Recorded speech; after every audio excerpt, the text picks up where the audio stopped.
How's it? Lekker. Quite honest with you, I didn't really know what to talk to you about today. But then lo and behold, we have this situation this morning that developed. And it just gets me to thinking again, you know, about what's actually the purpose of what we're trying to do here. You know, when I have to come in here on a daily basis and then hear things like a guy woke up to find another guy masturbating over him, then I really need to start asking questions, you know, about who and what am I dealing with here? You know, what kind of a person does that? Where is that individual? Is he still down there? Maybe better. But someone needs to sit down with that. I can explain to him what's coming next. The next thing is State Psychiatric Hospital. And if he doesn't like it here, he's really going to not like that. Because there you're incarcerated. You're incarcerated in a ward with a lockup, you know, a proper grill. And if you feel you're not getting enough food, yeah, you're really gonna hate that place, because there it's state hospital rations, you know. And I know for a fact that he's playing a game. Because he thinks that his family is going to put him into a nice, cushy, Akiso type dual diagnosis, 5-star place. And that's absolutely what's not going to happen. We spoke to the family on the weekend, and the family said, well, if he wants to do that, you know, we're done with paying now. And his next stop will be Sebokeng Psychiatric. And then if he truly does have a problem, or if he carries on playing the game that he thinks he's playing, after that, the next stop will be Sterkfontein. And to get out of Sterkfontein is not the easiest thing. You know, so you've got to be, you know, it's just these types of things that make me sit back and think to myself, well, you know, what am I trying to do here? Actually, you know, we've got, so that you are all aware. And this is obviously, you have the say. You know, when you came in here, I just want to start here, you signed a media release, right? However, that being said, you still have a say as to whether or not you want to speak to people from the press or journalists, or whether or not you want to be on TV or don't be on TV. It lies with you. You understand what I'm saying? And we're not going to tell you what to say, what not to say. You know, you must say whatever you want to say, you know, because one thing I've learned in my years and years of experience with people is it doesn't matter where you go. You'll have people that say good things and you have people that say bad things. And if you have a group of people and you decide who's going to talk and all those people have only got good things to say, then it makes it very, very clear that it's not a balanced interview. Do you understand where I'm coming from? Because not everybody is always happy all the time. It's as simple as that. If any of you have ever been in a car accident, you know, I was in a car accident once. I'll give you an idea. And I'll be completely and dead honest with all of you. All right? I wanted to go visit a girl. All right? I was 19 years old. Okay? And I was in the police. And I'd been transferred from Hillbrow to Norwood Police Station because I was making so much cuck at Hillbrow Police Station that they wanted me to go and work under an exceptionally strict officer who was a guy by the name of Major Don Brandt, who was the station commander at Norwood, right? And they put me at Norwood, and I spent the vast majority of my time at Norwood going to the border. I didn't spend much time actually at the police station, right? And the reason why was because when I just got there, they put me into what they call the crime office, which was if people reported crimes that needed to go to the detectives, they would come to my office, and then I would have to write a kak job, bro. Paperwork all day, every day. And I'm really not a paperwork guy, right? I want to be, and especially at that age, 19, I wanted to be that policeman. You know, I wanted to be out there doing stuff. But even at Hillbrow, like I was always posted in the charge office and that started working on me. So I started acting out, and I started jolling and coming to work late and drinking and just not pitching up for graft and booking off sick and, you know, all the cuck we make. And not understanding that if I'd have just done the work they wanted me to do properly to start with, I would have progressed to the next level, which is, you know, working outside on the patrol vehicles and that, which I ultimately got my shit together and started doing later on. But while I was at Norwood, and I was in the crime office and I was in the detectives, but I still wore uniform, okay? I thought, hey, you know what I'm going to do, because my car was broken. I had a little, what's that thing, a Tredia, Mitsubishi Tredia 1400. Probably the worst car ever built, right? Especially for, I think the top end was like 135 k's an hour, okay? But my car was broken, but I wanted to go check this chick, I needed to see this girl, you know? Because I'm 19, for no other reason, right? So I went to the charge office, and I booked out a detective car, all right? And I took the detective car, and I went to Midrand, and I picked up my mate, and we went to visit this chick, and it was all lekker fun and games. And I tuned, listen, I've got to get this car back. I must buy. So I tuned lekker. We jumped in the car, and we were it was in Midrand, and we were coming down Church Street, and because he stayed in Church Street, strangely enough, Church Street, and we were coming down the road, and as I put the indicator on, and as I was turning right, Oak hit me from behind. But he must have been doing 100,000 k's an hour. I think it was the Millennium Falcon from Star Wars coming out of light speed orbit that hit us, but wrote that car off. Right? So you must understand, okay? And that's when I ended up going to the border the first time. I went for training straight after that. In fact, that was on a Saturday. The Monday I was already signed up. The minute that Major heard what had happened, he sent me to the border. But the point of the story is that our witnesses that saw it, all right, said that I wasn't driving the car. Imagine. They said my mate was driving the car, a non-policeman. You're not allowed to. You know what I mean? Which was not true. I was driving the car. I was absolutely 100% driving the car. But the good news is, with every state vehicle accident, the police officer driving the state vehicle, whether it's a bumper bashing or whether you've written the car off, immediately gets charged with reckless and negligent driving. And they do an investigation, right? And so they did the investigation, and based on my statement that said that I was driving the car, they charged me with reckless and negligent driving, and I had to go and appear in court. Which, if I'd have been found guilty of that case, would have got me kicked out of the police immediately, which would have meant I would have had to go to the army, right? Because that's how the law worked back then.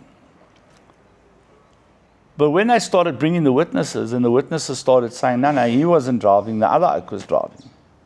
The court couldn't find a finding on me because the other Oak hadn't been charged, I'd been charged. And now there was evidence stating that I wasn't driving, so they couldn't convict a guy that they weren't sure was actually driving the car of the crime that was presented before the court. So I got off. Whereas if the witnesses had said that I was driving, I would have been convicted. You know, even though the Oak hit me from behind, I was in possession of that car illegally, right?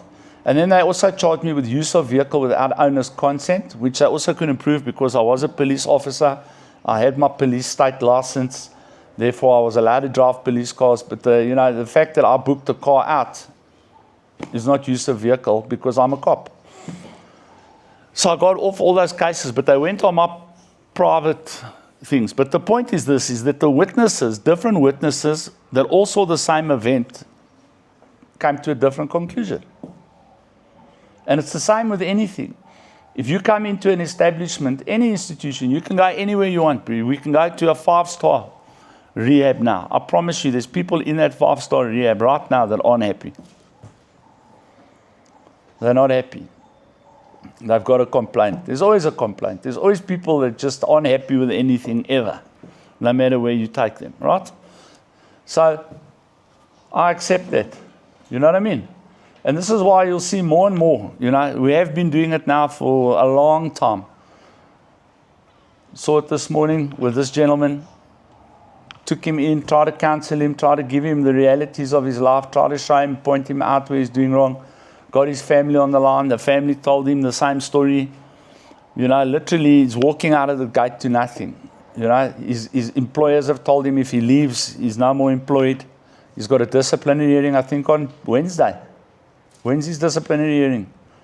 It was on Wednesday, I think. Wednesday or Thursday. For the last time he was here. You know? Because when he left here the last time, they said to him, all right, come back to graft, but if we find out you're using again, we're going to take you on. And he left here, also on a weekend, I think, right? And then that same Monday, they tested him, bro. And he'd been here for over a week, and they tested him on the Monday, and he was positive for crystal. So they changed you suspended immediately. So since he was here last time to now, he hasn't actually worked. He's been on suspension for being under the influence of substances, right? Now he's leaving here again, when they've literally given him now the last and final choice. And we explained all of that to him, and he still chose to leave because the call of the drugs is so strong, right? Now, this is what I want to talk to you, Oaks, about. Is that this is not our job. And I'm saying it again, I've spoken about it here before. It is not our job to convince you that you need help. If you are sitting in rehab, right? The assumption from the rehab is that you have come to the conclusion that you need help and have submitted yourself for that help. And we should be investing our energies into giving you the advice and the tools that you need through the programs that you're running here. You do Celebrate Recovery. You do Truth About Drugs. You do Heart of Addiction. You do group session after group session.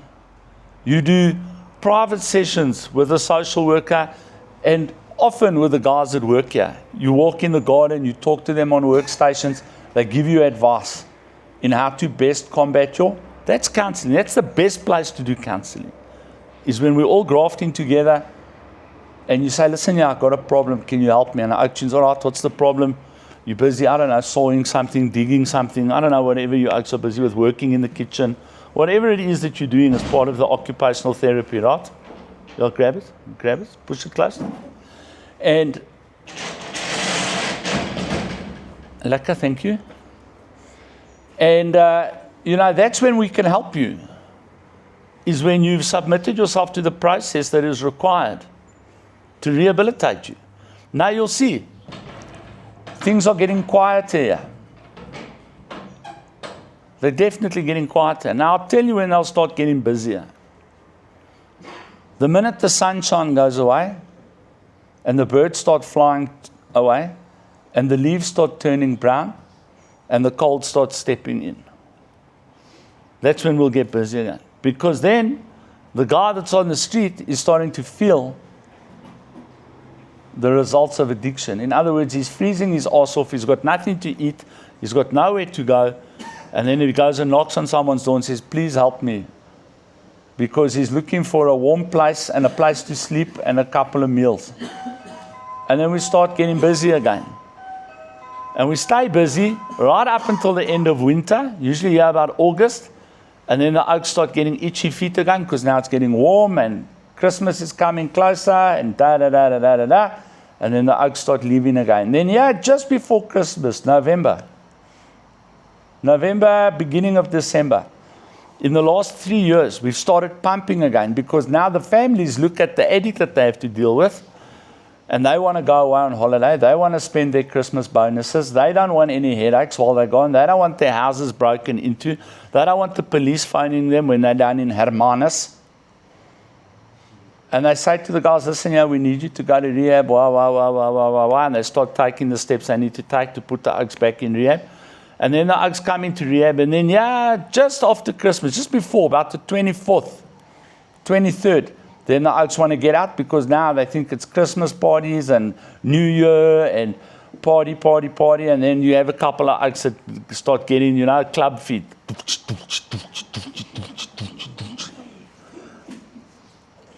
And then those Oaks go, and then we check them again just before winter again. And that's the cycle we run. And the majority of the Oaks that leave here because they have not yet come to the understanding that they have a problem. Now, in my view, I get calls every day from families, not just your families, families on the outside that are dealing with Oaks like us. Just come here and blacksem him. Get him away here. I don't care what you have to do. Drag him there. Tie him up. Blah, blah, blah, blah, blah. And we say to them, we can't do it. Unless we're empowered by the courts with a court order or a warrant of arrest to bring him to court, we can't do it. And it's the same here. But the reality is, I'll be honest, dead honest, I'm not a fan of court orders. I'm not a fan of it, but if you check what we had to go through when we went down to Bloem the other day, even with the cops there and the whole story in the cop station, the story we had to go through to get that out here, you have no idea, but. And I promise you, he's been spending the time until he's gone to court today.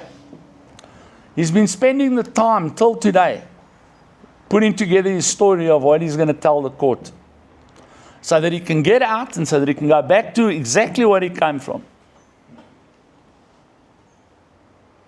Because in his mind, and in many of you sitting here, that life is somehow going to lead to some type of resolution. Positive outcome. And we have to sit here and spend hours upon, if not months, if not weeks, trying to show you that there's no positive outcome from the way you've been living your life.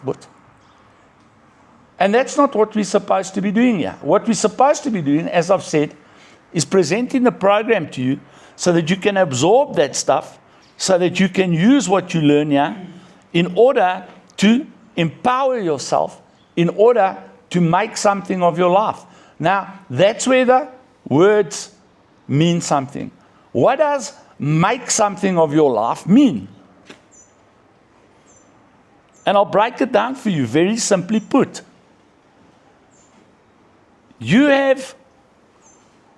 So a very well-known addict died this weekend. Well-known, especially in the Primrose area. Garth died yesterday. Garth Morris. Now, Garth is 2 years older than me.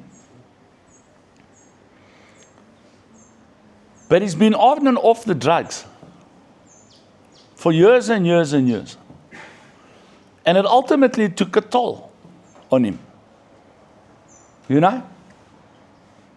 a young guy in my view. Today, 58, 59 is young, but to you, actually, 20 and 30, it's cock old. All right? But in terms of lifespan and quality of life, I ride dirt bikes with oaks that are touching 80, but people live longer. If you're dying at that age, unless it's some kind of freak medical condition, which happens, the reason why you're dying young is because of the choices you made when you were young. But the point of the story is, I've forgotten the point of the story. The point of the story is that you only have X amount of years on this planet. There's a start date, your birthday, and there's an end date still to be revealed, what your end date will be. Now the key for the whole thing is to move through that process of time with as little difficulty as possible. Now there will always be difficulty. But you choose your difficulty, but you choose your difficulty. So we still have it here now. There's guys sitting here now. And I said it to this individual this morning.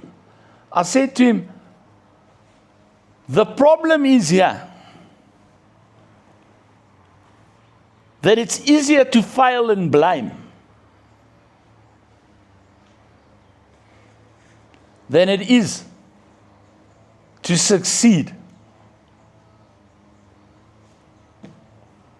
That's the point. You know, I've watched it over and over and over in life, in my years on this planet.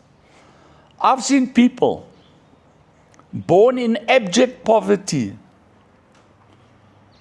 I've got a friend now, the guy that helped us sort out our issues with Eskom. I've got another friend who was in Umkhonto weSizwe during apartheid. You get outside, many of them, even our esteemed president, Cyril Ramaphosa, love him or hate him. This is irrelevant for this conversation. It's not a political conversation. These guys grew up under and in oppression proper. Born in townships. Many of them born in shacks, but under the whip of the apartheid government. All of the ones I've just mentioned. Decided they were going to do something better with their lives, no matter what the challenges that came. And all of them have made a very good go of their lives. Then I've seen other oaks, bro. I'm one of those oaks. I'm one of them. I wasn't born into big wealth, but I wasn't born into poverty. That I promise you. I was born into what they would call back in the day, an upper middle class family. In other words, not rich, but not poor, but not middle class, just in the top echelons of middle class. In other words, if I wanted a bicycle, my parents or my grandparents had money to buy me a bicycle. If I needed soccer boots for school, to go play football, my parents had money for soccer boots. If I wanted to go on holiday with my friends, somewhere, wherever their family was going, my parents had the money to give that family money to take me with. There was no shortage, is what I'm trying to say to you. I was born with a good brain. My brain works well. Still today, it works pretty well, after all the drug abuse.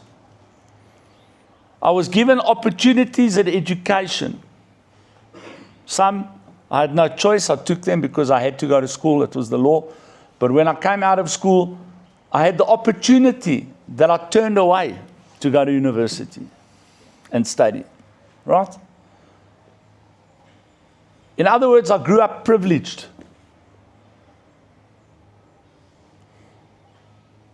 And many like me, millions like me, took that privilege and ended up where we ended up now, where we're sitting now. The guys that had nothing have built lives, and the guys who came from privilege have thrown it all away. Now you would think that the things that they keep telling us about addiction is what makes people addicts. The one they always bring up, the two actually, all right? Poverty and unemployment. The other day, people were shocked when on radio I said, yes, poverty and unemployment play a role in drug addiction, absolutely. Because there are those people that because they're poor, because they're unemployed, they just simply cannot see a way out of it, and they're going hard in the drugs. Absolutely, those people exist. Some of you here might be those people. But let me tell you, I said to these people, and I'm saying it to you, drug addiction feeds poverty and unemployment. Drug addiction creates poverty and unemployment. Most of the people that are trapped in poverty and unemployment are trapped in poverty and unemployment because they were privileged, used drugs, became poor and unemployable. And now they are poor and unemployed and taking drugs because now they're poor and unemployed, when it was the drugs that took them to poverty and unemployment to start with. You must understand, life is a difficult place to negotiate. Very difficult.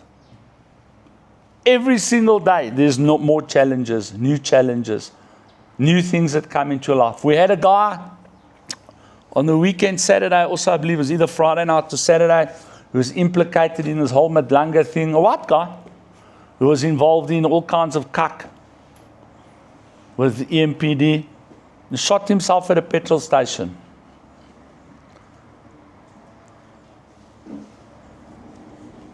Getting involved in all that stuff, why? To chase money, to chase reputation, to chase whatever he was chasing. But I'm also aware through other sources that also dabbled in the substance abuse arena. And this wasn't in his right mind. But this is the point I'm trying to make to you, is that you are sitting here now, many of you, thinking that this is some kind of punishment, some kind of hardship that was put upon you here at rehab. This is not the case. This place and places like it have been developed to give you an exit strategy from the difficulties that you are choosing that are bringing you to your knees. This is where you can turn it all around. Yeah. This is where the turnaround can start. Because what you are doing in the life that you're leading prior to come here is you're creating difficulties in your life that you don't and shouldn't need to deal with. They are being created by you through your choice of lifestyle. Oaks here fighting for their kids. Oaks here fighting criminal cases. Oaks here dealing with HIV. Oaks here dealing with hepatitis. Oaks here dealing with poverty. Oaks here dealing with divorces. Oaks here dealing with protection orders. Oaks here dealing with criminal matters. Oaks here being sued for loans they took out and they haven't paid. Oaks here hiding away from illegal debt collectors for debts they made in unlicensed casinos. And those are all problems created by you yourself.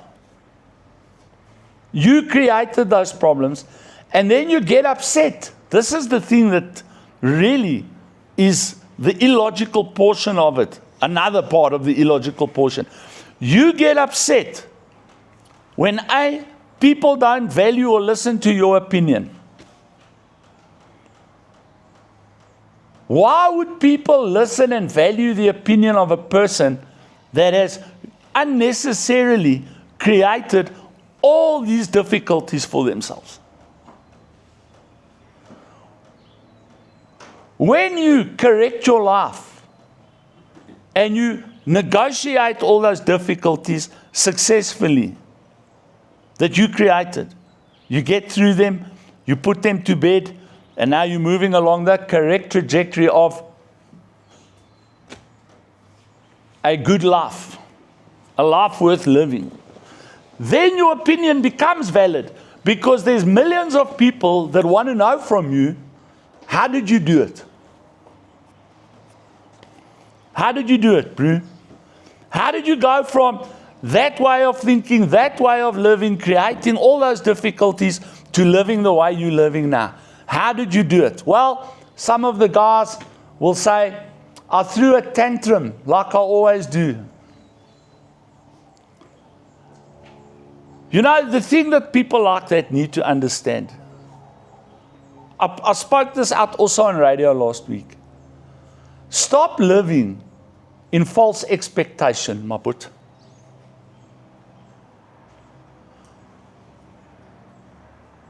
The world, every human being on this planet is what I mean when I say now, the world. That includes your parents, that includes the government, that includes us, that includes anyone you meet, and anyone you've ever met owes you nothing, but they owe you absolutely zero. You expect everyone to provide you with some kind of living. And you are going to run into a train smash thinking like that. In fact, you're already in the train smash. Because this is how many of you have been thinking right up until, you know, I love the coffee, sugar, and milk creamer story here. You tell your family on the phone that they must bring you X, Y, Z. Or you're going to do X, Y, Z. You hold them ransom. Because in your mind, you believe they must do it for you. Now, here's your opportunity for camera. Tell me why they must do it for you.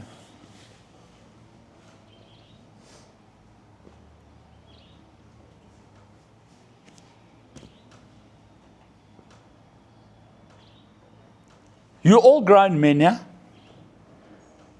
You're all adults.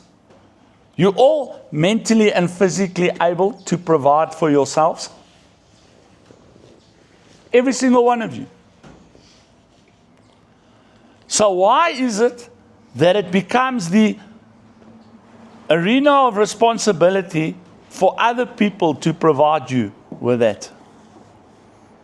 Provide you with a place to stay.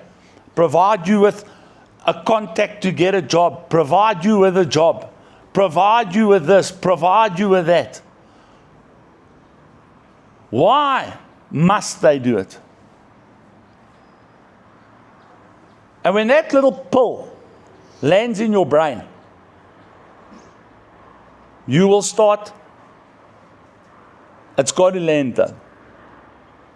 It can't be a placebo. It's got to be an actual pill that actually does something to you and awakens you into understanding that the only person responsible for your welfare is you.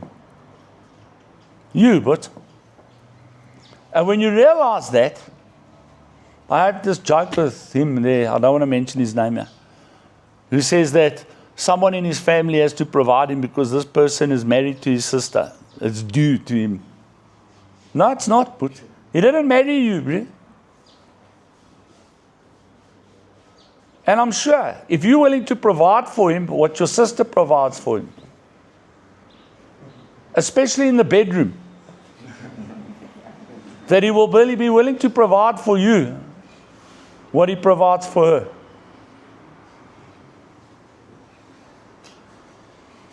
If you're willing to raise and look after his kids, etc., and wear a lacquer wig, he's definitely going to need a wig, and go through all the operations that are required to give you the correct parts that are required for his needs, then go for it. But the reality is no one owes you shit. Nothing. Zero. You are not, the government definitely doesn't owe you anything. You think because you vote for X, X must look after you. That's not how it works, but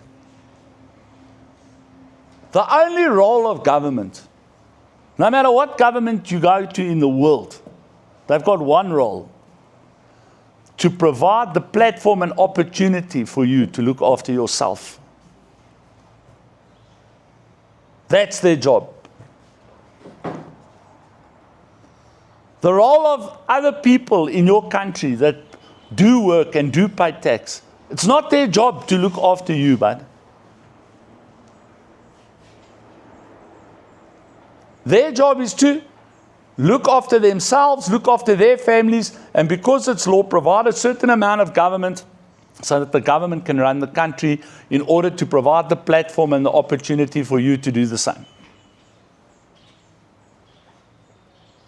That's their job. At the same time, their other job is to protect your country and protect your citizens and provide health care for you and education, should you want it. That's it. But this story where you think your job is to sit at home and then once a month get a payment from the government just because you voted for them, that's not how it works. And when you start realizing that, and start realizing that if you want a future, you are going to have to start working towards that future.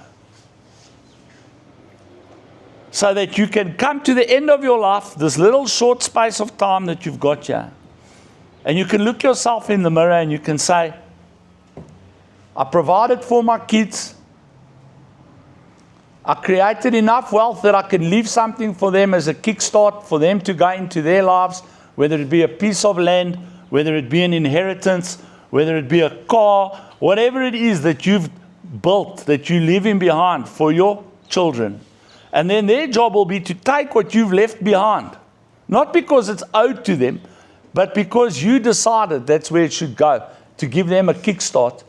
Their job will be, if they correctly raise, to take that kickstart and expand it further. It's called generational wealth, but and expand it further and then hand the expanded wealth to the next generation.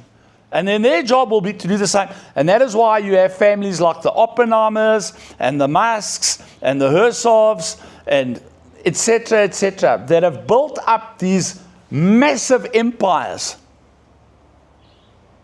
by teaching their kids to grow the wealth, to build the wealth, to stay away, sent their kids to proper universities. Their kids went, they studied business management, they studied whatever arena they live in, to become better at what their parents did and to grow it. Massive companies, Caterpillar, Bell, Harley-Davidson, KTM, Suzuki. Suzuki is still run by Mr. Suzuki. Honda is still run by Mr. Honda. Kawasaki is still run by Mr. Kawasaki. 5th generation already, 6th generation already. And already teaching his kids to be 7th generation so that they can teach their kids. And those companies just get bigger and bigger and bigger and bigger. The Rockefellers, the Rothschilds. Generational wealth, bro.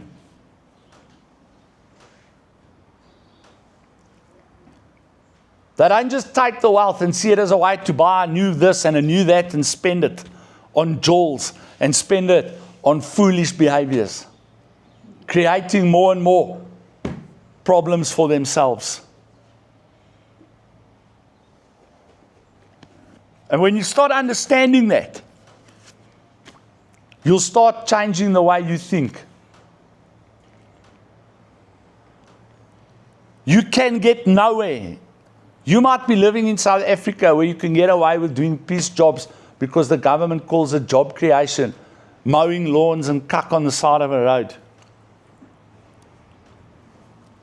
But if you want to get somewhere in life, you need to understand something very clearly. You are competing right now, as you sit here. You are competing with 8 billion other people for a home, for clothing, and for something to eat. It's not called the human race for no reason. You are in a race. It's not called the rat race for no reason. We are a species. Yes, we can go into all the lovely things we learn in the Bible. Apple of God's eye, God's special creation, created in the image of God. All that stuff is pertinent and true. But with all that stuff pertinent and true, you are still trapped in a human existence, in a natural world governed by natural laws. You are trapped in an economic, financial system governed by economic and financial laws. You are trapped in a societal system bound by societal values, norms, and laws. And if you are not prepared to operate within those parameters, you become what you've become and why you sit here today.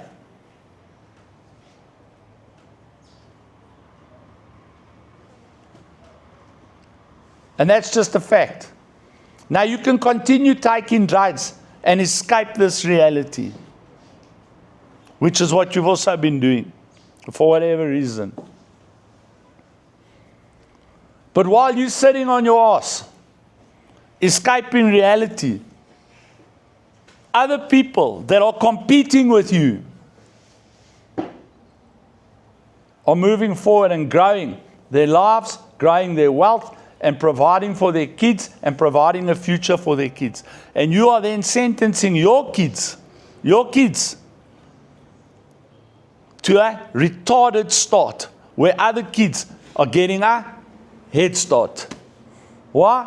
Because you are more interested in hiding from reality than facing it and building a life for the future generations of this world, who you are then sentencing to a more difficult life, because you just will not participate in real life. And you can carry on like that. If this is how you want to live your life, bro, and the reason I say this, and I want to say it clearly, is because I ride often through the informal settlements of this particularly province. And I see the same thing wherever I go. A group of men sitting under a tree somewhere, smoking Zol, drinking Zamalek, and throwing dice. On a Thursday morning, or a Wednesday morning, or a Saturday morning. Wherever I go. Watching life go past.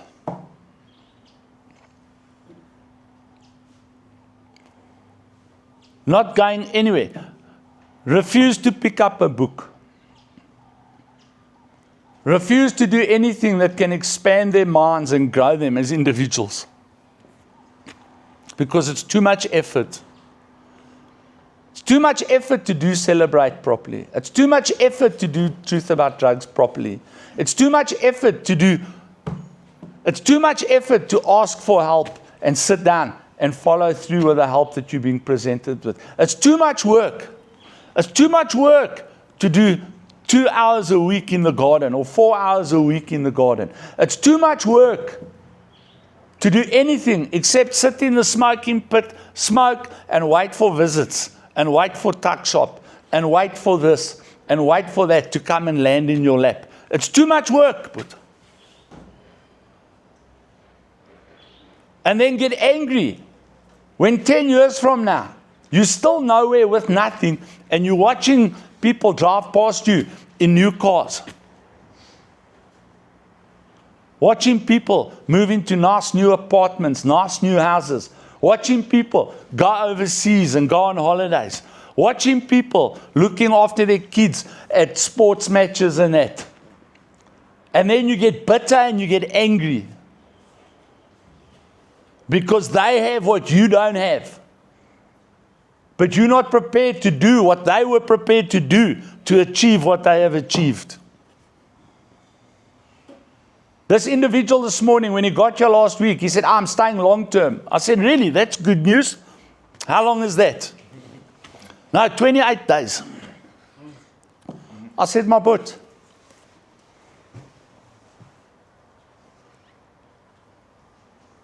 You're planning to fail. That's what you're doing. You're already planning to fail. Because your mindset shouldn't be, I'm only doing this much time. Your mindset should be, I'm doing whatever I need to do for as long as I need to do it to retrain myself to make it. That's what the mindset should be. But you see, you're trapped in instant gratification. But Freddie Mercury said it best. I want it all, I want it all, I want it all, and I want it now. And life just simply doesn't work like that. And when you go out into the workplace, when you leave this place, whatever it is you're going to get engaged in, you better be sure that you can tell yourself, not lie to yourself, be honest and truthful with yourself. When I go and stand in front of an employer, or I'm going to become an employer and compete with other employers in a certain industry, what am I, going to offer my employer that other prospective employees cannot offer that would make him want to employ me over another 500 applicants who are not drug addicts, who have not spent the last 5-6 years on drugs and a year or two in rehab, and have got a gap in their CV 7 to 10 years long. Oaks that have been working flat out while you've been hiding from reality. What can I offer him at my age? That's why these young men that I've got here, if you oaks can wake up now, you can still do some fantastic. You must know these oaks in their late 30s, early 40s that have to go back out there now and compete with other oaks in their 30s and 40s that haven't been using drugs, that have built portfolios already, that have built track records already, that have built things already. You got a hell of a thing ahead of you. A hell of a thing, but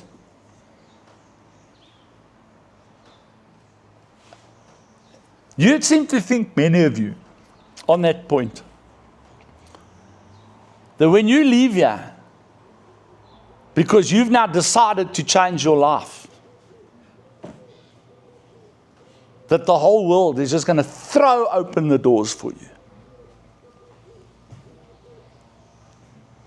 Because you decided to change your life, so everything must bend in your favor now.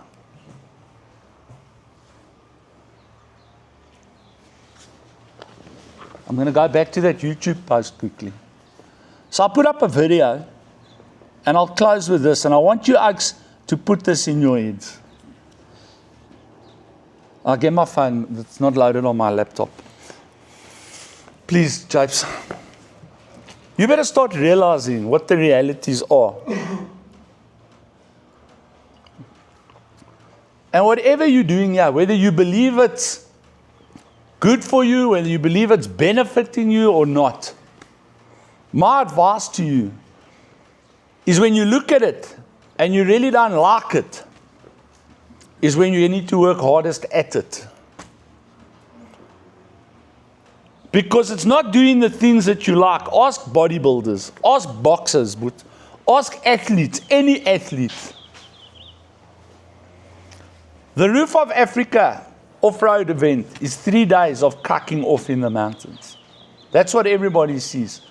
Everybody sees Anthony Joshua get in the boxing ring and cuck off for 45 minutes and get $40 million for it. That's what everybody sees. But nobody sees the mornings when he's had a rough night the night before, because, whatever reason, we all have rough nights.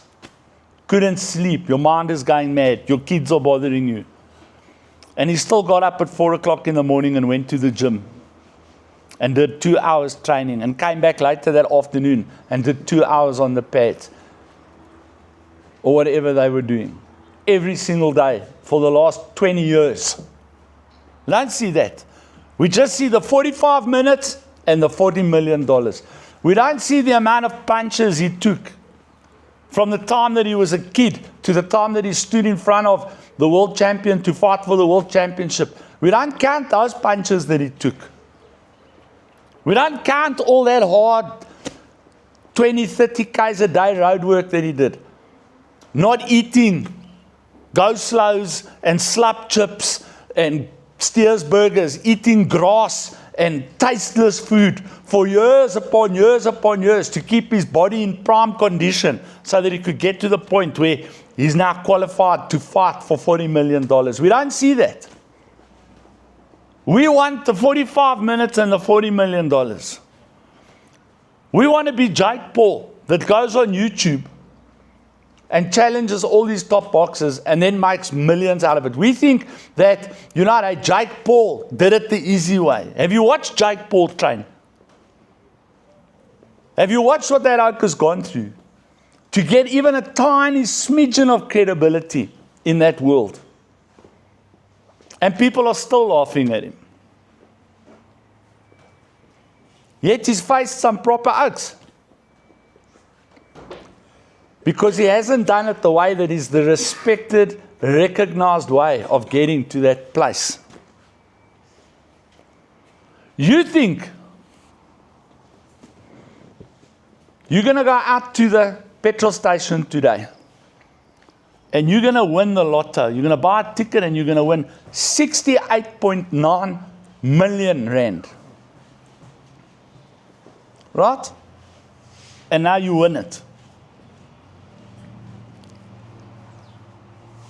Today is Monday. You win it today. Do you think tomorrow morning you're going to wake up and everyone's just going to respect you now? So what do you think? You think that money is going to buy you respect? It's not, but you're going to have 1 million people phoning you with plans on how to separate you from that money. They're going to pretend to respect you. They're going to pretend to love you. They're going to pretend. But you see, you didn't earn that money.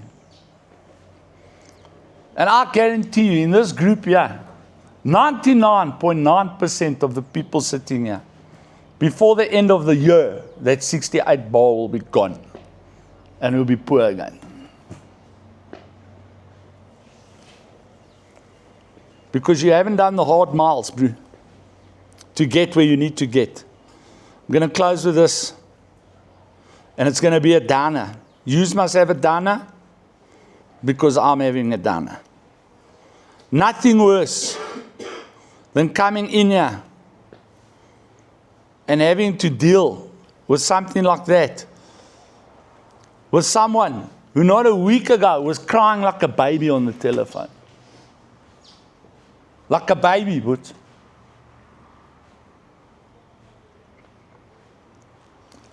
leaving something to go to nothing. Fighting to fail. Imagine. Who does that?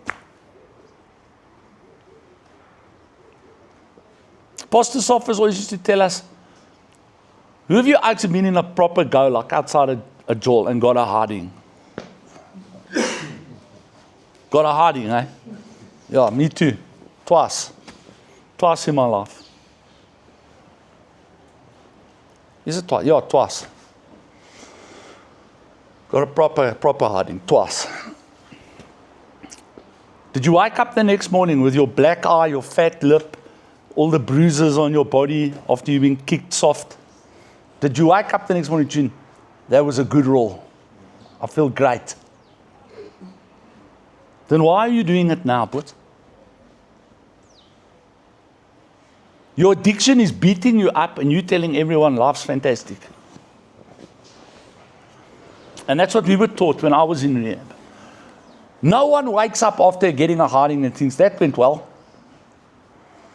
You can wake up with a blue eye, a split lip, a cracked rib, peeing blood for a couple of days and go, all right, well, at least I won that roll.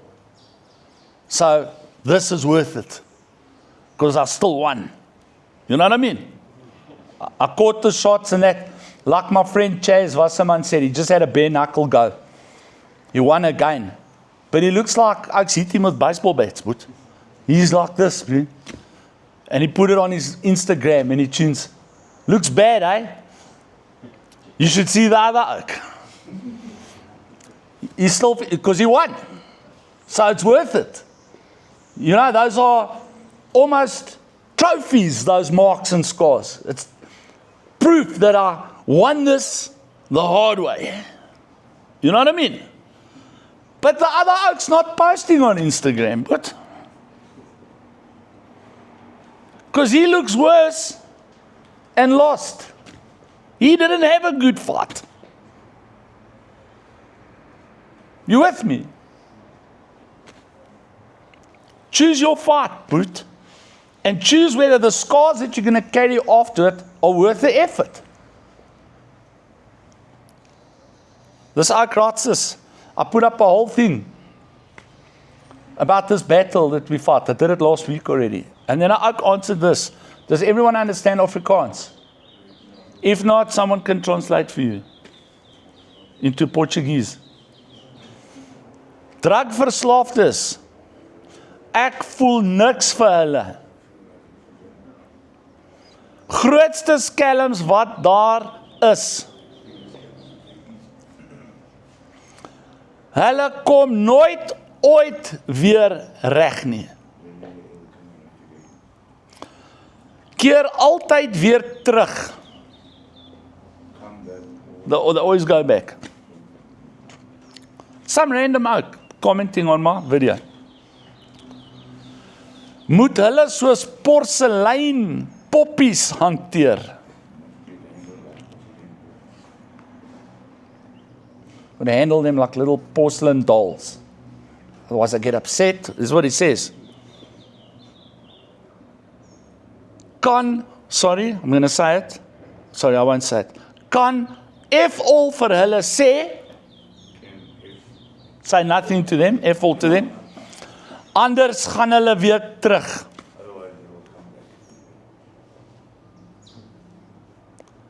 Dit was hulle eie keuse.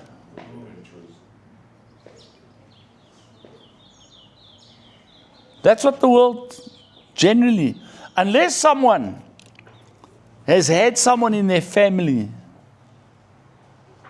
that they've had to deal with addiction and watched how addiction destroys the individual. The rest of society, that's how they view us, but. And you better start understanding that. You're not the hero you think you are, but. As addicts, whether or not it's politically correct to say it, the world views us as failed human beings, but. And they will not give us the time of day. But when you recover,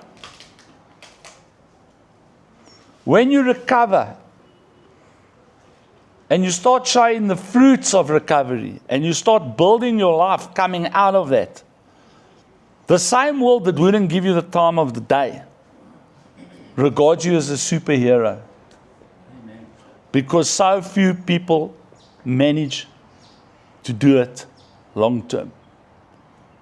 So that choice, failure or superhero, lies in your hands, and it starts right now. Stop blaming. But whether your blaming is justified or unjustified is irrelevant. You are responsible for your own recovery. And if you don't use the opportunity that's in front of you, this life that you are hating is going to be your life. All right? Or not? Choice is yours, bro. All right? Have a lekker day.